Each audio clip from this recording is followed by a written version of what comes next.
Hello and welcome to Wedding Wednesdays with Weddings Online. My name is Kelly and I'm a former wedding planner and blogger, and I'm obsessed with weddings. If you're planning a wedding in Ireland, you're in the right place. You're going to learn the tried and tested methods to planning your dream wedding without the added stress. Think of this as your one-stop shop for everything to do with planning your wedding in Ireland, with me, your new wedding planning bestie, and a cup of tea. This is Wedding Wednesdays with Weddings Online. Well, hello, happy Wednesday, and welcome to another episode of Wedding Wednesdays with Weddings Online. My name is Kaylee, I'm your host, I'm also your new wedding planning bestie, and today I'm going to help you create the most amazing wedding morning timeline. I'm going to start by asking you a very important question. Do you want to wake up at 5 o'clock in the morning on your wedding day? Probably not. And the reason that so many people do is because they have no idea how long it's going to take them to get ready for their own wedding. But today I'm going to walk you through all the things that you can think about so that you can get the sleep that you need and that you can get to your wedding ceremony on time. So, first thing we're going to do is we're going to just put a disclaimer out there. Everyone's wedding morning timeline is going to look different. So here are a few things that will set different weddings apart from one another. The first thing is, how many hairstylists and makeup artists are you going to have? Are the hairstylists and makeup artists looking after you only or your wedding party as well? What about your mom or your partner's mom? So those things already add so much to what determines how long it's going to take for you guys to get ready. Are you going to have your wedding party get themselves ready? Because if you are, they're kind of looking after themselves at the same time. You want to think about whether or not there's going to be an assistant with your hairstylist or makeup artist, because that can actually cut the time in half. You want to know what time your ceremony begins, where you're getting ready, how far away it is from the ceremony location, if it's on site or if there's a 30 or 45-minute drive. All of those things play into the decision of what time to start getting ready. So now I'm going to walk you through a few things to consider. First up is the order that everything will take place. So we recommend having the bride's makeup done first. So this basically means that when the photographer arrives for all the kind of getting ready shots, your makeup is already done. So you can stage a few shots where, you've got the makeup artist maybe touching up some of your makeup or your hair's getting done. But for the most part, you've got that beautiful glowy look. Makeup's already done. It doesn't necessarily have to be fully done. Maybe the red lipstick isn't on yet, but for the most part, you've got most of your makeup done. It just means that you look good in all the photos. But it also means that no matter what happens for the rest of the day, you are prioritized. So while your makeup is being done, one of your bridesmaids' hair could be getting done at the same time. And then once your makeup is finished, you could then hop in and get your hair done, and then the rest of the bridesmaids kind of follow on from that. So the reason that we say this is because we want the bride's hair and makeup to be done first, because no matter what happens for the rest of the morning, you are the priority. If the wedding timeline for the morning needs to be shifted or shuffled around for whatever reason, if something pops up, there's somebody's late or there's some kind of catastrophe, your hair and makeup will still need the same amount of time to get done, but it's a bit easier to kind of quickly rush through the bridesmaids if needed. But nobody wants to rush through the bride because you are the most important person in this situation. So my advice is to talk to your hairstylist and makeup artist, because they will have an idea of how long it will take for you to get ready. I presume you would have had some kind of a trial where you've done your hair and makeup before, and your hairstylist and makeup artist will already know how long that will take for your look, and they'll have an estimation of how long each bridesmaid will take to get ready as well. And then you'll have an idea of roughly how long each person will take to get ready.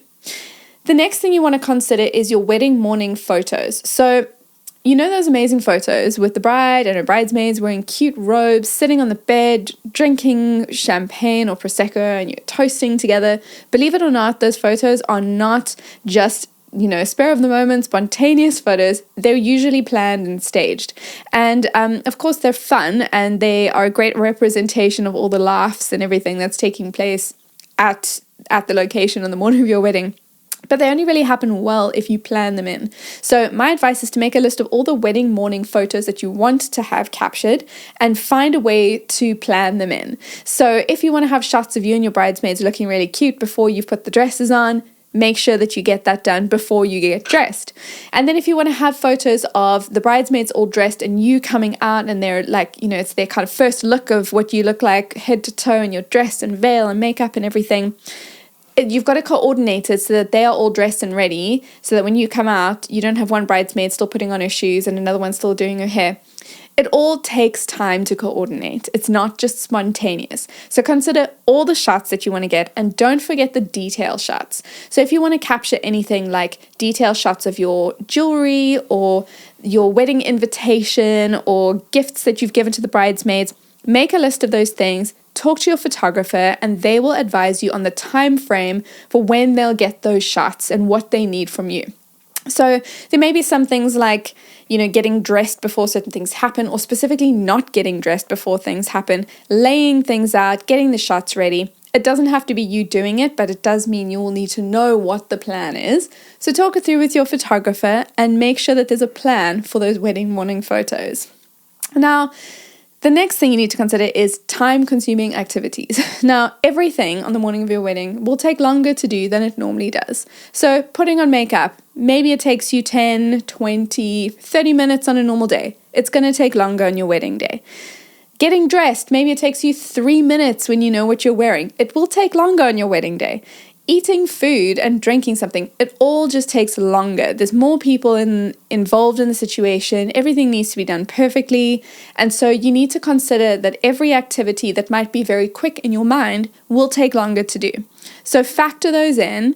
Don't forget to eat. I know you're probably thinking, I'm a grown-ass woman. I know what to do. I know I need to eat. But actually, so many people forget to eat on the morning of their wedding. So include that in your list of time-consuming activities, because you need to eat. It's a priority because you don't want to faint at your wedding ceremony.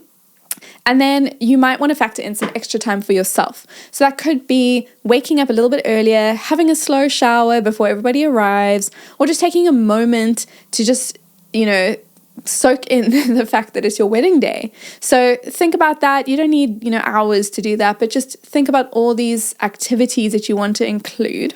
And then the next step is to add everything up.